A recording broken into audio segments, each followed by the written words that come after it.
Hello everyone and welcome to this episode of Ignition Time. Senate Democrats are rejecting a proposal from the Republicans, a counter proposal if you will, on President Biden's massive $2.25 trillion infrastructure package because the Republicans want to do a much narrower package focused on traditional infrastructure.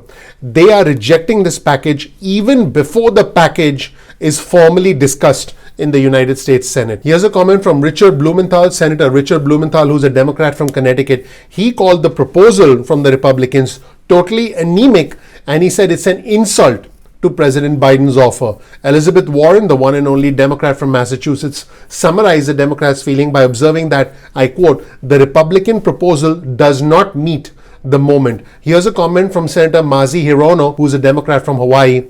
A far cry from $2.5 trillion until the Republicans realize the needs are far, far greater from what they're proposing. I don't know that we're going to get much further. I hope so, but we're not going to wait forever. So folks, what's the background behind all this?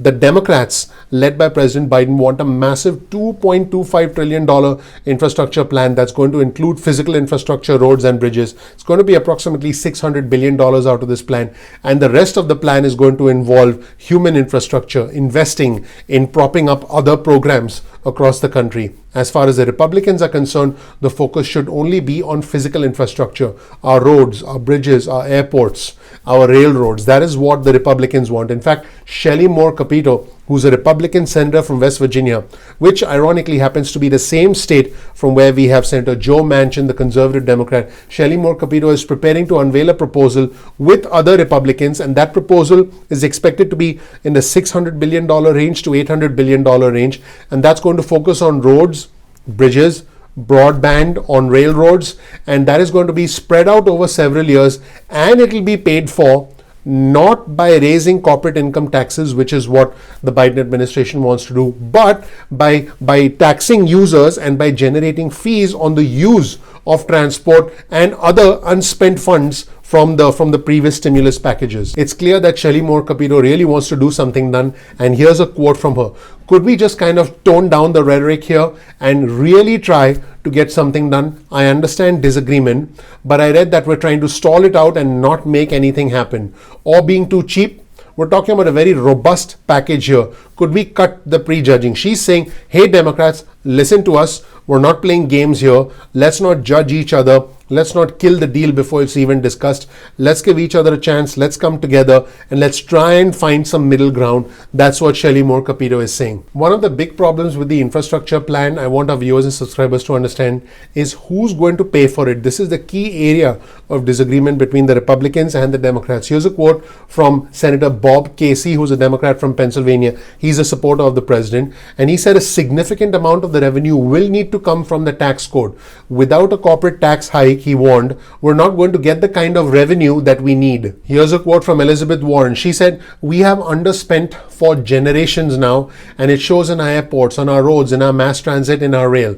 The Republicans are not willing to make the investments we need. And what's really interesting is that Republicans are trying to work around the president because the president has pledged that he will not raise taxes on those making under $400,000 a year. Here's an interesting quote from Mitt Romney, the Republican from Utah. Having a toll at a bridge is not a tax on people earning under $400,000 a year. Basically, Mitt Romney is saying is, hey, people who use this infrastructure, people who use the roads, who use the bridges, who use the railway systems, who use all the infrastructure that we are going to improve, that the federal government is going to spend money on, these are the people who should pay to use that infrastructure. Folks, this could potentially mean higher tolls on roads, on bridges. This could potentially mean a higher cost of public transit because public transit involves infrastructure which could be funded under the Biden infrastructure plan. In fact, I think it will be funded. What Romney is saying is that individuals who use these facilities should be paying more so the federal government can essentially recover the money that goes into this infrastructure. So let's continue his quote. He says, and there are others, meaning there are other ways to pay for this infrastructure. He's saying, let's not raise taxes. Let's just collect money from people who use the infrastructure. He said, if you're going to be building airports, airport landing fees can accommodate. Basically, he's saying, hey, let's make the airlines pay more money. Let's make all the vendors who sell stuff at airports pay more money. If the infrastructure is going to improve and there's going to be more traffic, there's going to be more people going through those areas, let's make those people or those vendors and companies that are benefiting from the infrastructure pay more. This is an interesting proposal from Mitt Romney, and he also says, so there are ways of gaining revenue without violating the president's pledge. And also, here's a related article on your screen from Politico. The Commerce Secretary, Gina Raimondo, was not very enthusiastic about the alternative that has been proposed by the Republicans, the $600 to $800 billion plan that is being proposed by the Republicans, led by Shelley Moore Capito, the senator from West Virginia. She said it did not go far enough to meet the needs of the country. This is what Raimondo said to Politico. She said $600 billion is not what the country needs. The country needs $2 trillion. It's not nearly enough. Folks, I'm starting to see a general pattern that's emerging from the Democrats, from different members of the White House, not just from President Biden, but also from the White House Press Secretary Jen Psaki, also the director of the White House Economic Council, Brian Deese, the US Treasury Secretary Janet Yellen, the Vice President of the United States, Kamala Harris. Everybody's saying the same thing. Hey, we need to invest aggressively in infrastructure. So it seems like the Democrats are going to keep the pressure up on the Republicans. And if the Republicans don't play ball, it looks like the Democrats are willing to use reconciliation again to pass another massive infrastructure plan, just like they did with the stimulus plan, the American Rescue Plan. Here's another important comment from Raimondo. It's viable, but not ideal. It's not where we are thinking at the moment. So it's very clear that there's a consistent message from the White House and from the Democrats saying, hey, we need to get something big, we need to get something bold done. And also, Raimondo said that some of the most controversial aspects of the president's proposal, the aspects that are getting the most pushback from the Republicans, such as hundreds of billions of dollars for the home care sector. She said they were critical to reducing poverty and promoting equality, which are two pillars of the Biden administration's agenda. Let me know what you think in the comment section below. Do you agree with the Democrats dismissing the Republicans' infrastructure counter proposal even before it has been formally introduced in the Senate?